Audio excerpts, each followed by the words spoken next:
大家可以睇下呢兩棵樹，好靚喎，好似個超巨型嘅菠蘿啊！就係嚟到呢個貓頭嘅地方，但我而家有少少覺得不妙啊，因為好似真係咪冇開咧？嗱，咁某程度上咧，我都 confirm 咗70%咧係靚嘅嘢。其實呢度咧入唔到去藝術館咧，都真係冇所謂。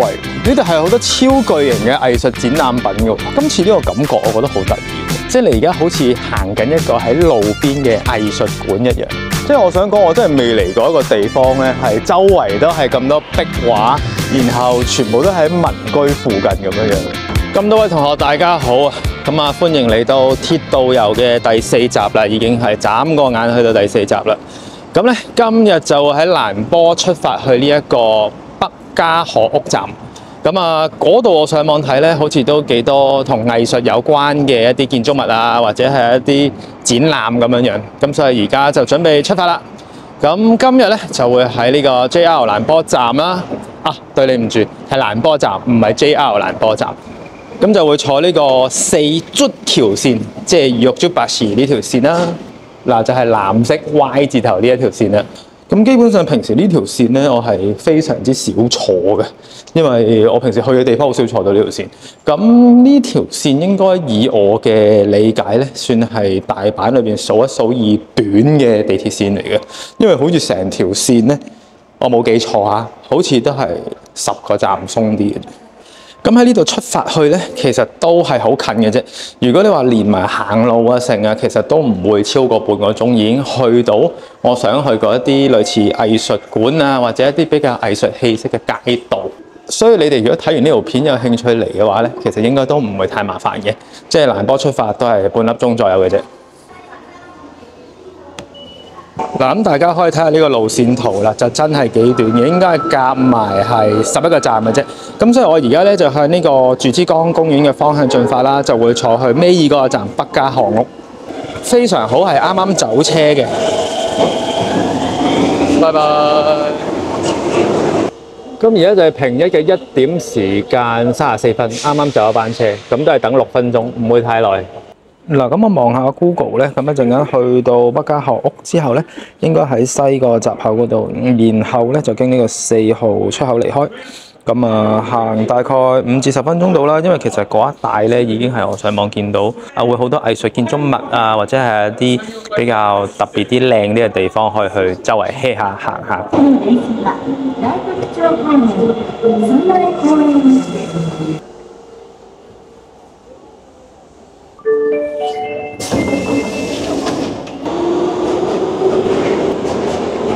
4號口進發，隔離呢個智能閘口咧，我真係一次都冇見人用過。依家係平日時間晏晝嘅2點鐘啦，呢個車站都冇乜人。哇！呢度望出一個非常空曠嘅狀態，認住呢個4號出口啦。咁又係老規矩啦，而家梗係要睇下個 Google 先啦。冇問題啦，應該就係後邊呢個方向啦。我都係第一次嚟呢度啫喎，俾大家睇下個街景先。都係一條非常之闊嘅馬路啦，然後咧屋仔就矮矮咁樣嘅。咁感覺上咧都係一般住宅區咁啦。咁但係相對去蘭波嘅話咧，絕對又一啲都唔遠嘅。咁我而家就會喺一個叫做 Max 嘅藝術 Centre 嗰度睇下啦。喂，呢度咧少有見到壽司郎。其實平時我唔係成日見到壽司郎。咁啊，地鐵站出嚟咧，都係行7分鐘左右啦。睇呢個 Google 咁樣話，咁啊沿路都非常之寧靜啊。呢度有少少好似工廠咁嘅物體。咁啊，呢度有2個 Art Centre 嘅。咁啊，去完第一個之後咧，會再去另一個俾大家睇下。呢度有個叫天滿宮，天滿宮加河屋。大阪係咪得一個天滿宮嘅啫？因為我成日都聽到呢個名。有冇觀眾朋友係中意養呢個植物嘅？我見到呢棵樹咧好架勢嘅，真係。大家可以睇下呢2棵樹，好靚喎，好似個超巨型嘅菠蘿咁樣。呢個公園望落去幾靚喎，唔係嗰啲咧一大片沙地嘅啫，望落去都幾悠閒嘅。呢間小店都好似有啲特色咁樣喎，但係唔好意思，佢係閂咗門嘅。姑且喺個門口度瞄2眼。哦，原來係逢禮拜3休息嘅。我見到入邊啲衫咧，好似都幾靚咁樣，可惜今日放假啦。呢度係好多車房喎，連續2、3間都係啲修理廠咁樣，所以呢度嘅感覺咧都係有少少工業區，又有少少藝術氣息咁樣，幾得意嘅呢個感覺。大家可以望下鏡頭前面咧，已經有個藝術品棟咧喺嗰個屋頂嗰個位置，係一隻橙色嘅貓咁樣。睇嚟我應該已經去到呢個地方啦。喂，佢會唔會今日唔開咧？就係嚟到呢個貓頭嘅地方，但我而家有少少覺得不妙啊，因為好似真係咪冇開咧？哇！佢呢啲 poster 都好別出心裁嘅喎。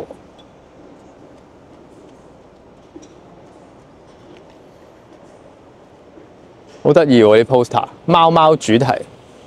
原來今日真係唔開。原來呢一個藝術館咧係唔定期開放嘅，即係佢可能有嘢搞咧，先至會開俾你入去嘅。平時係入唔到去嘅。咁啊唔緊要啦。嗱，咁我又幫大家驗證咗啦。所以大家如果係真係想嚟咧，記得要查清楚究竟係有冇開。如果唔係就我白行一趟。咁但係咧，佢呢一個地方咧仲有另一個藝術 centre， 所以我並唔會咁容易灰心嘅。而家就再去另一個睇下有冇料到先。咁呢度行過去咧，都係行多3分鐘就到，轉個彎就到噶啦。3分鐘後咧，就會註定咗呢條片會唔會已經係結束噶啦。哇！呢度真係超工業風喎。所以其實頭先嘅藝術館咧係好型嘅，佢純粹喺一個倉庫入邊搞個藝術館咁樣樣。冇辦法啦，去唔到，睇下幾時有機會再去一次咯。嗱，真係充滿咗藝術氣息嘅，俾你睇下。哇！呢個石頭都夠晒有型啦，係有寫咗少少佢嘅資料嘅。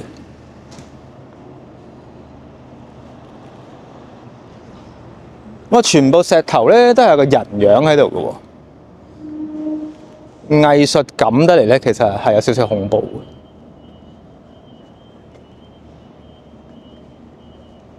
嘅。嗱，咁某程度上咧，我都 confirm 咗7成咧係靚嘅嘢嘅。大家呢度可以望入去咧，其實佢好似本身係一個船廠定係都係啲工廠嘅地方啦，係會有不定期有啲藝術展覽咁樣樣嘅。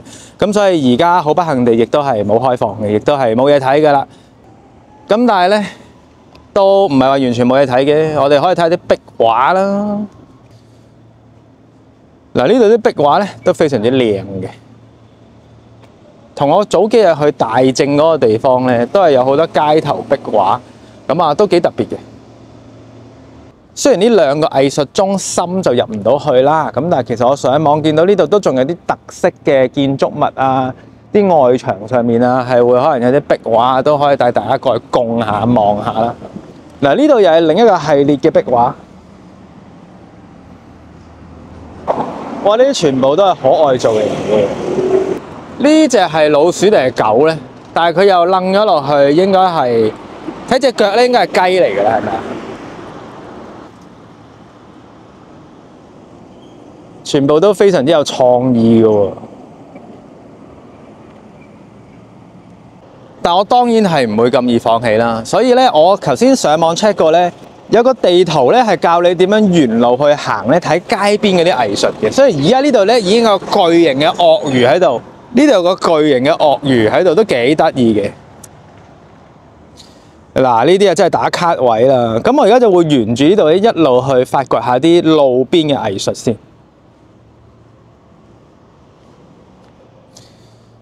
呢條係鱷魚定係科莫多龍嘅？總之都係爬蟲類動物啦。其實呢度咧入唔到去藝術館咧，都真係冇所謂。呢度係好多超巨型嘅藝術展覽品嘅。嗱，例如咧係極多呢啲壁畫咁樣啦。所以如果想嚟打下卡啊、hea 下行下咧，真係一流。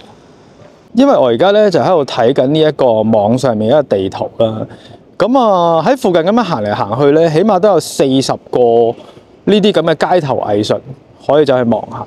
我睇到呢啲個網站咧幾得意嘅喎，佢分咗即係由第一點去到可能30幾40點咁啦，你就可以沿住個路線咧，好似尋寶咁樣，逐個去揾。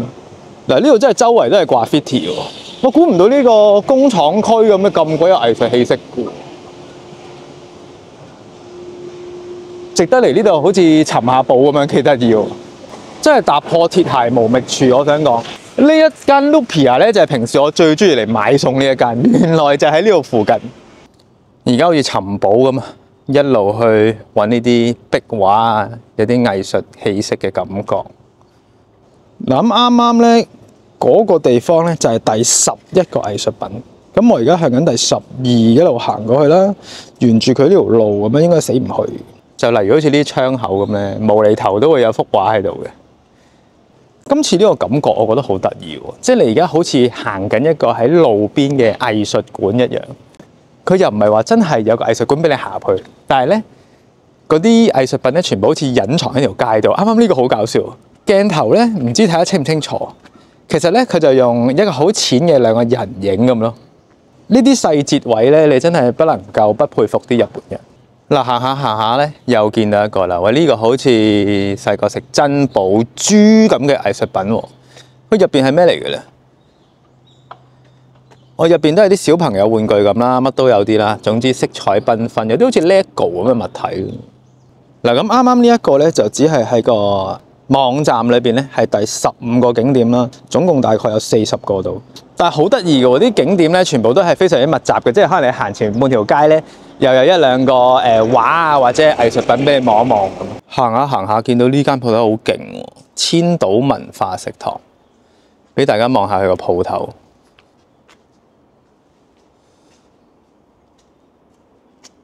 但係個感覺咧，應該又係冇開嘅。但係可以望下入邊其實有個人嘅喎，應該有開嘅喎。入邊種咗好多植物啊，有啲書啊。同埋佢個天花板好靚嘅，大家可以欣賞下佢個內部裝修。嗱，咁行前2步咧，又見到呢個大型嘅壁畫。呢個係一個冬甩形狀咁樣喎，但係就黃色嘅成條蕉咁樣。咁入邊咧就全部都係啲高樓大廈咁樣拼砌出嚟啦。嗱，呢啲真係打卡一流啦。所以其實拍片咧同人生都真係咁得意。頭先我去咗2個地方咧，完全收晒檔入唔到去啦，都諗住呢條片撲街啦，都唔知可以拍啲咩出嚟。行下有幾個人嘅喎，周圍好似尋寶咁樣。你睇下，連呢個消防嘅水龍頭都俾佢整到變咗2個機械人咁樣，真係夠晒抵死嘅。到處都係藝術。然後即係行前少少咧。嗱，無啦啦埲牆又唔知點解掛咗好多畫喺度喎，咁又可以俾大家睇下，就喺呢度啦。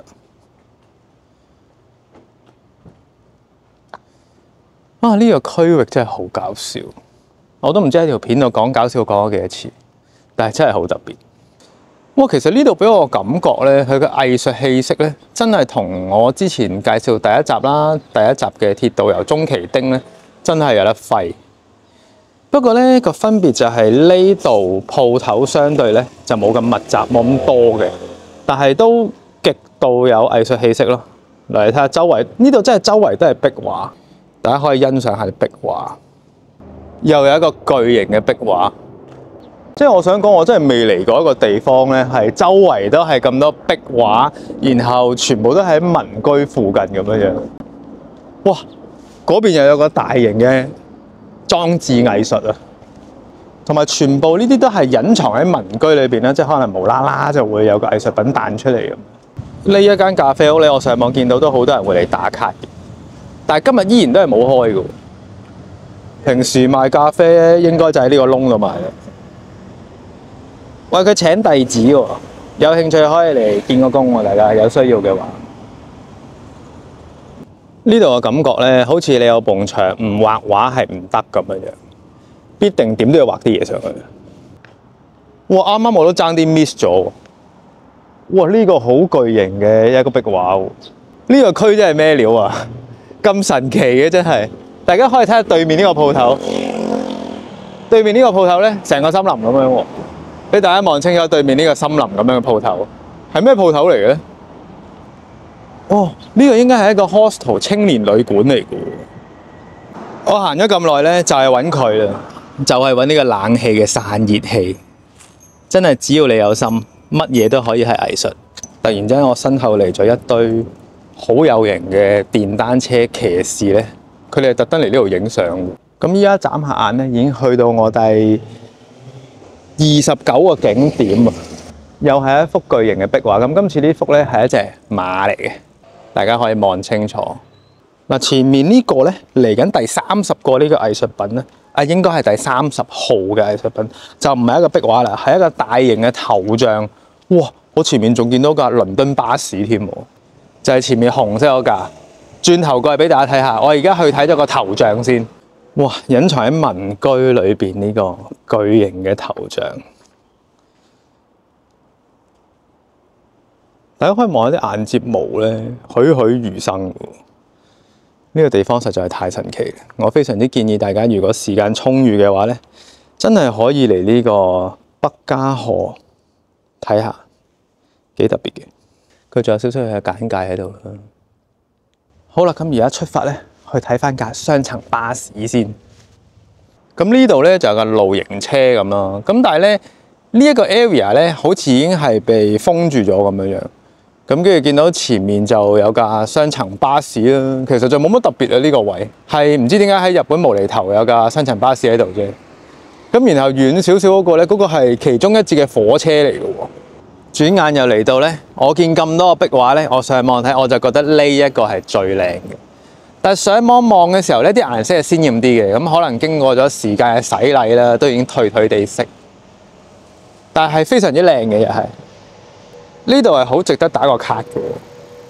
咁一路就沿住呢個咁寧靜嘅街區啦，繼續去搜尋我嘅街頭藝術。而喺右手邊咧，應該係間小學嚟嘅，聽到啲學生喺度呱呱叫。非常之有生命力嘅感覺，哇！真係唔係講笑。今日咧10度左右，都行到有啲熱，所以如果大家有興趣嚟呢度咧，絕對唔建議夏天嚟啊，應該係會中暑嘅。同埋你真係冇睇錯啊！我係不停咁喺度穿插呢啲橫街窄巷，去尋找呢啲街頭藝術。但係呢個體驗係非常之有趣嘅。又到咗下個啦。呢幅畫都好靚喎，咁其實呢度咧個感覺好似係一個公園仔咁，但我唔知入唔入得去。大家又可以欣賞下。我頭先就係揾咗好耐呢個啦，喂，有冇人識打街霸？知唔知咩街霸？就係佢。但佢叫咩名咧？電狼啊，定係咩？我唔知。喂，呢部單車都夠招積啦，係嘛？咁樣掛喺度。佢應該係一間木店嚟。哇！身後呢間卡拉 OK 咧，我已經聽到有姐姐喺入邊唱歌。呢度又有條商店街嘅，俾大家睇下。北一本通商店街，但係啲鋪頭都冇乜點開。咁而家咧就向緊我今次呢個旅程咧最後一幅壁畫進發啦。咁大家睇咗咁多壁畫，唔知你哋覺得邊一幅最靚咧？可以留言話俾我知啦。咁但係如果大家呢條片咧真係由頭睇到尾咧，我都好多謝自己冇放棄咯。因為頭先一開頭行嗰兩間藝術館咧冇開咧，諗住都玩完㗎啦，唔會有嘢睇㗎啦。啊，點知原來再上網查下咧，原來係可以咁多街頭藝術俾你睇。嗱，最後一個啦。呢間屋都幾特別啦，前面仲係停車嘅添。咁今次呢條影片咧就去到呢度啦。咁啊，大家如果嚟過呢個地方或者未嚟過呢個地方嘅話咧，我覺得都可以再嚟或者嚟一次行下。因為其實如果你中意藝術啊，你中意畫畫咧，我相信呢度都大飽眼福。同埋我真係未試過有一個體驗就係，基本上咧呢度就係一個藝術館啦。就係一個街頭嘅藝術館，你只要行出呢個地鐵站，用心去行下揾下咧，你會發掘到好多幾有趣嘅藝術咧。even 可能係連一個冷氣機嘅散熱器咧，都會加幅畫喺度嘅。咁好啦，咁今次係講咗咁多先，我哋下一次嘅鐵道遊，下次再見啦，拜拜。打翻個卡先。嗱，呢個神戶三宮站咧，我相信好多人都有啲印象，望落去都幾靚嘅，有啲歐陸色彩咁嘅感覺。大家可以認下呢個嘜頭，唔想煩嘅可以嚟呢度食。